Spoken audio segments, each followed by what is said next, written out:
कोकण पश्चिम महाराष्ट्रात धुवाधार. नारिंगी, जगबुडी, पंचगंगा नद्यांनी सोडलं पात्र. दरडी कोसळून मोठं नुकसान. ठिकठिकाणी अडकलेल्यांची सुटका. रत्नागिरी जिल्ह्यात सलग सुरू असलेल्या मुसळधार पावसाचा फटका खेडला बसतोय. जगबुडी नदीने धोक्याची पातळी गाठली असतानाच नारंगी नदीलाही मोठा पूर आलाय. नदीचं पाणी पात्राबाहेर आल्यामुळे परिसरातील शेकडो एकर भातशेती जलमय झाली. रत्नागिरीच्याच दापोली तालुक्यात पाचपांढरी गावावरती समुद्राच्या रौद्ररूपाने अक्षरशः घाला घातला. प्रत्येक भरतीसोबत उसळणाऱ्या प्रचंड लाटा आता थेट घरांच्या उंबरठ्यापर्यंत धडका देत आहेत. सिंधुदुर्ग जिल्ह्यात कोसळणाऱ्या मुसळधार पावसाचा फटका सावंतवाडी तालुक्यातील चौकुळमधील बेर्डकीवाडीतील घरांना बसलाय. अचानक झालेल्या वादळी वाऱ्यामुळे 2 घरं जमीनदोस्त झाली, तर वाडीतील उर्वरित घरांची कौलारू छपरं उडाली होती. रात्री 3 वाजता अवकाळ पाऊस उतरला आणि वादळ सुटलं आणि गपा गपा गपा गपा एक बाजून सगळी झाडं पेडं घेऊन घरं पडली. एकदम घराली कौलं सगळी उचलून बाहेर गेली. पत्रे कौलं सगळी गेली. ही सगळी घरांची सगळी नुकसान झाली. लोकांनी मध्यरात्री 3 वाजता लोक घराच्या बाहेर धावत आली अबालवृत्त की नेमकं काय घडलं. तर त्यांनी बघितल्यानंतर त्यांना लक्षात आलं की घराची छपरं उडाली आहेत, कौलं उडाली आहेत, काहींच्या भिंती कोसळल्या आहेत. अशी परिस्थिती त्यांनी बघितली.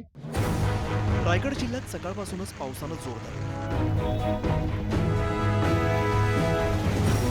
मुसळधार पावसामुळे मुंबई गोवा महामार्ग ठप्प झाला होता. त्यामुळे प्रवाशांचा मोठ्या प्रमाणात खोळंबा झाला. रायगडच्या रसायनीजवळ पातळगंगा नदीला आलेल्या पुराचं पाणी रस्त्यावरती आलं. खालापूर इकडे चावणे गावाजवळ पुराच्या पाण्यात एसटी बस अडकून पडली.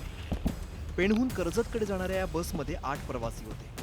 रसायनी पोलीस आणि हेल्प फाउंडेशनच्या सदस्यांकडून सर्व 8 प्रवाशांची सुखरूप सुटका करण्यात आली. प्रवाशांमधील 72 वर्षीय महिलेला पोलिसांनी खांद्यावरती घेऊन तिची सुटका केली.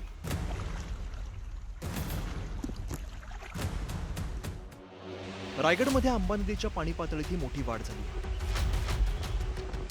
अंबा नदी धोक्याची पातळी ओलांडून वाहत असल्यामुळे पाली खोपोली मार्गावरील वाहतूक ठप्प झाली. पुराचं पाणी शेतामध्ये आल्यामुळे भात शेतीचं मोठं नुकसान झालंय. कर्जत खालापूरमध्येही जोरदार पाऊस झालेला असून पावसाचं पाणी अनेक घरांमध्ये शिरलंय.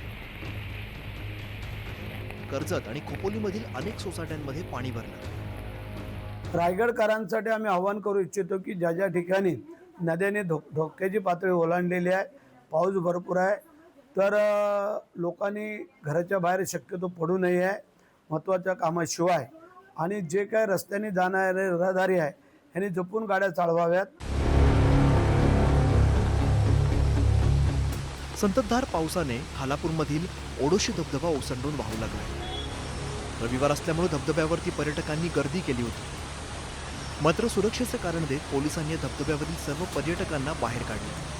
झेनित धबधब्यावरील घटनेनंतर पोलिसांकडून परिसरातील धबधब्यांभोवती बंदोबस्त ठेवण्यात आला. पाटण तालुक्यात सुरू असलेल्या धुवाधार पावसामुळे जनजीवन विस्कळीत झालं असून अनेक ठिकाणी घरं, रस्ते आणि शेतीचं नुकसान झालं. जाकडे या ठिकाणी दरडीचा काही भाग कोसळला. मावळ तालुक्यातही पावसाचा जोर वाढलेला असून अनेक गावांचा संपर्क पूर्णपणे तुटला. इंगळून परिठेवाडी हा मुख्य रस्ता पावसाच्या पाण्याखाली गेल्यामुळे 13 गावांचा संपर्क तुटला. तामिणी घाट परिसरातही मुसळधार पाऊस झालेला असून घाट रस्त्यावरती झाड कोसळल्याची घटना घडली. अनेक ठिकाणी पाणी साचल्यामुळे वाहनांच्या वाहतुकीचा वेग हा मंदावलाय आणि काही ठिकाणी वाहतूक संथ गतीने सुरू आहे.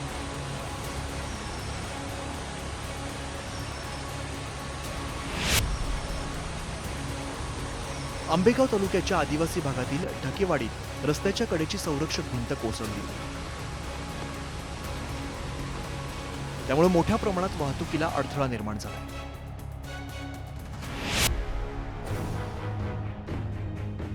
कोल्हापुरात पंचगंगा नदीचं पाणी यंदा पहिल्यांदाच पात्राबाहेर पडलंय.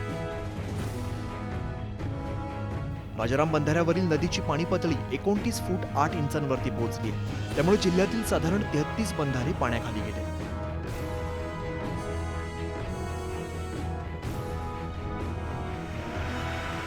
राज्यातील बहुतांश भागात पावसाचा जोर वाढल्याचं चित्र पाहायला मिळतं. विशेषतः मुंबईसह ठाणे, पालघर आणि कोकणातही जोरदार पाऊस पडतोय.